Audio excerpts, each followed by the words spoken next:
guys, Brittany here. So last year I made a video kind of talking about my reading goals for 2018, but I decided I'm going to do it again this year. Now, first and foremost, my rules for this one was I have separated my bookshelves into genre-specific sections based off Goodreads. Like, I have my Goodreads shelves divided by genres, so then I just took the books I own, found out what genre they are, and started putting them where they go. So that's how I have my shelves divided. So that's how I decided I wanted to do my reading goals for this year. I chose one book from each shelf and decided that's what I'm going to try to read this year. Or, I shouldn't say one shelf, but like one section of genre, I should say. So let's get started. So first, for my adult section, I want to try to get read A Princess in Theory by Alyssa Cole. First of all, this cover is so freaking cute. Look at that.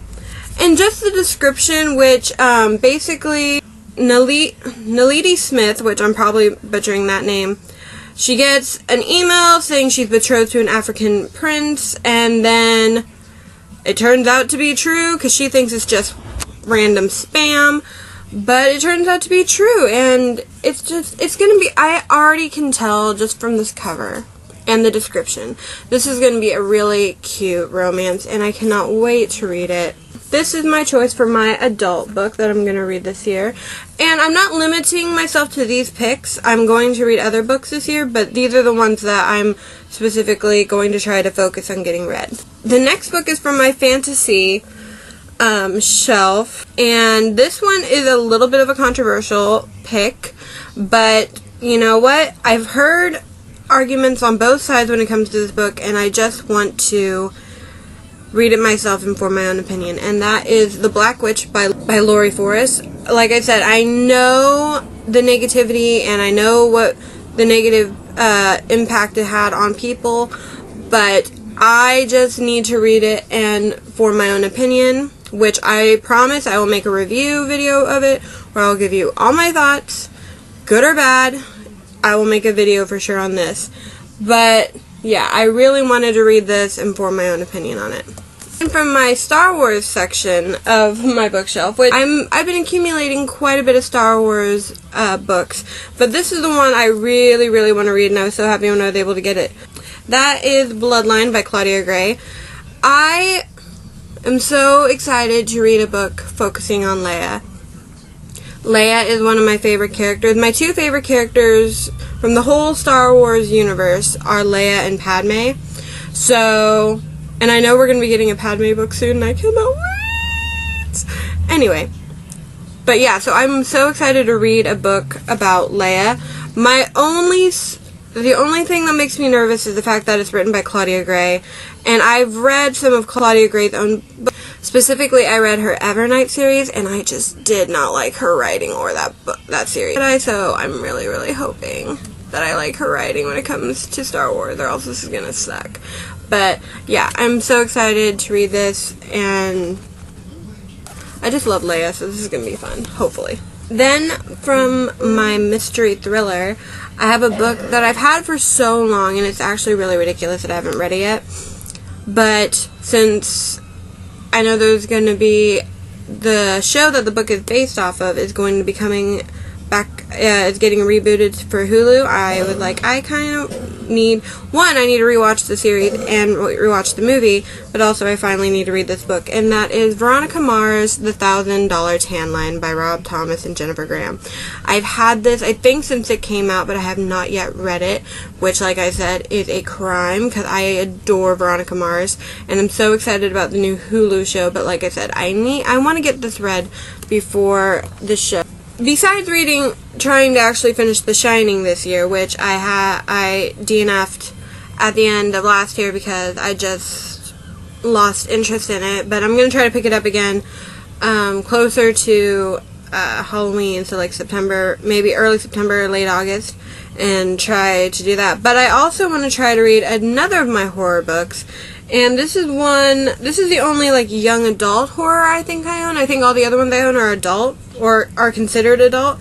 And this is The Merciless by Danielle Vega. I haven't heard anything positive or negative about this. I think there's 3 books in the series, but one, I just love the contrast. You have this giant pentagram on the cover, and then it's this bright hot pink, and I'm like, okay. And I love on the back, it just says, "Forgive us, Father, for we have sinned." And yeah, I'm just really interested. I think this has to do with exorcism.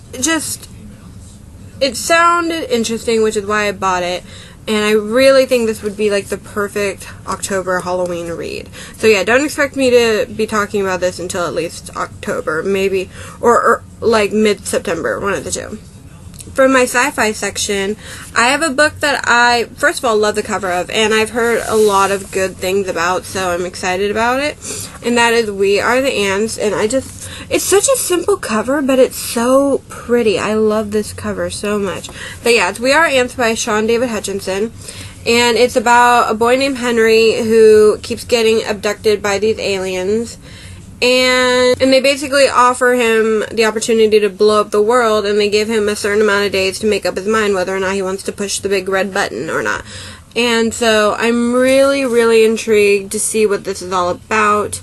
Like I said, I've heard nothing but good things about this book, so I'm kind of hopeful for a good thing.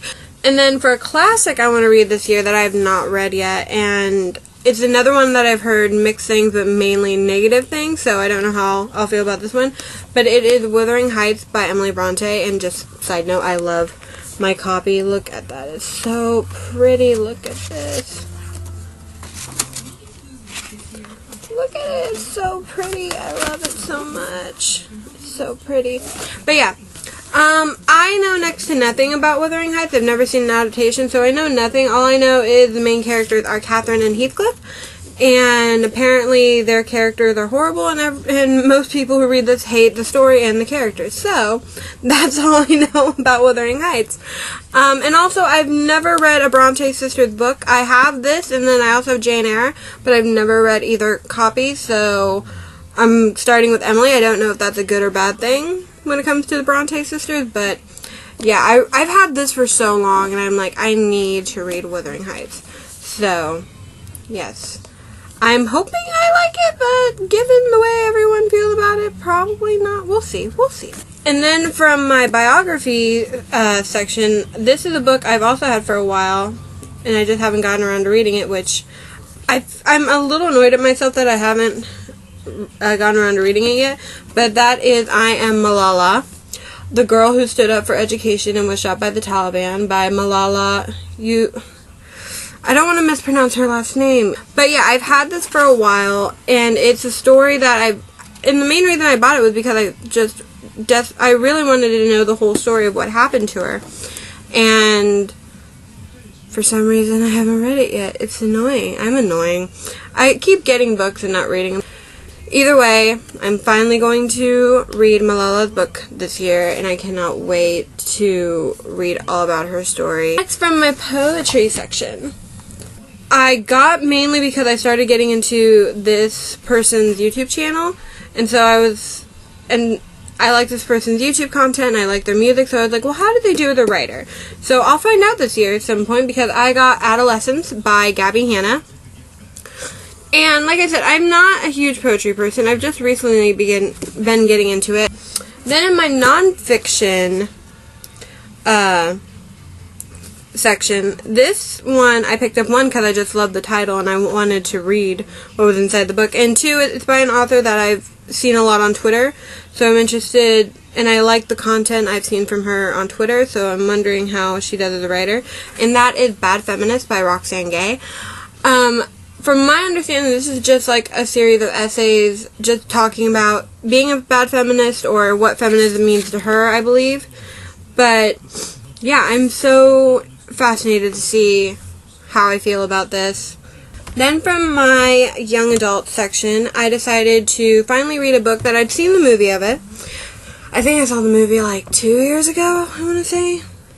Something like that. And I liked the movie. It wasn't amazing to me, so I'm really nervous to see if I'll like the book better, or if I'll feel the same, or if I'll like the movie better than the book.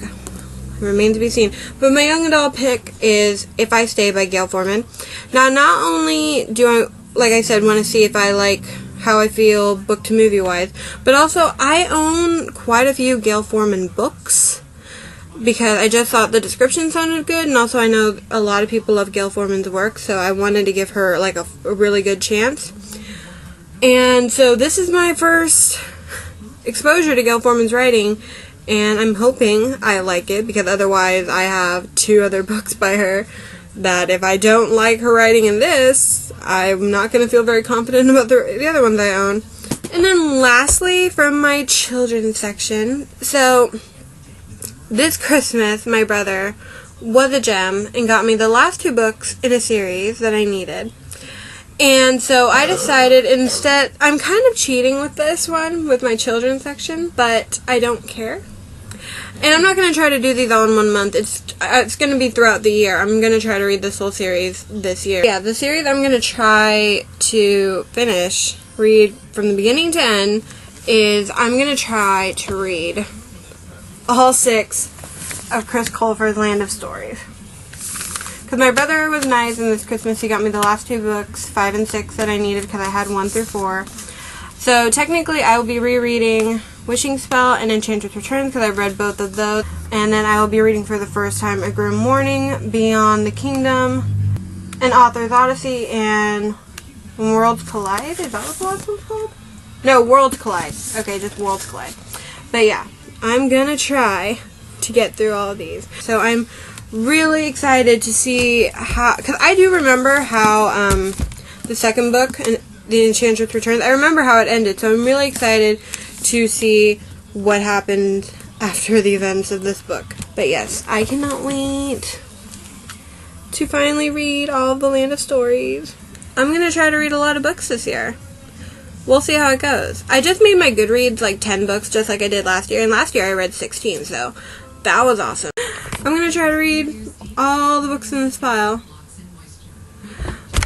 I will keep you updated on how it's going. But, yeah, so tell me down below, have you read any of the books I plan to read this year? Did you like them? Did you not like them? Don't give me spoilers, obviously, but you can still give me your opinion. And also, what books are you planning to read this year? Any big plans? Or any reading goals in general? Just let me know. So, like, favorite, comment, subscribe. Until next time. Bye, guys.